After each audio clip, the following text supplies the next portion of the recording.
Ukrainian and Russian negotiators wrapped up a first day of US-mediated peace talks in Geneva with no signs of a breakthrough. Negotiations are expected to resume again today as Russia continues to shell Ukrainian cities. The Russian delegation was headed by Kremlin aide Volodymyr Zelensky, while Ukraine's team was led by National Security Chief Rustem Umerov.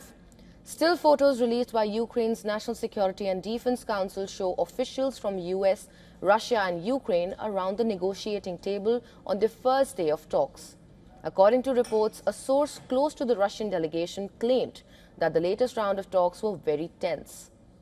Well, it lasted for 6 hours before concluding without making any progress. The meeting comes just a week before the 4th anniversary of Russia's full-scale invasion of Ukraine. Earlier, 2 rounds of negotiations in Abu Dhabi failed to produce any breakthrough as both sides appeared unwilling to shift their positions on territorial control or future security guarantees.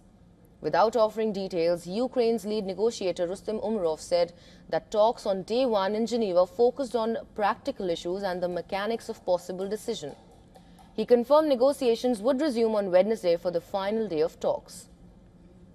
Even as negotiations got underway, fighting intensified.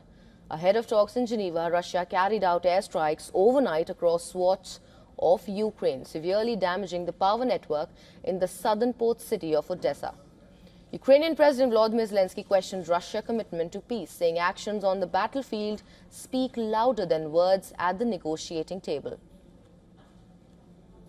Even on the day when new formats of talks begin in Geneva, trilateral and bilateral with the United States, Russia responds with a strike. This very clearly demonstrates what Russia wants and what it is focused on. There were also nearly 400 drones. The threat of strikes does not disappear. Cold weather itself attracts Russia, and they will continue trying to turn winter into a weapon of war. Meanwhile, in Russia's Leningrad region, 3 people were reported dead after an explosion caused a military commandant's office building to collapse.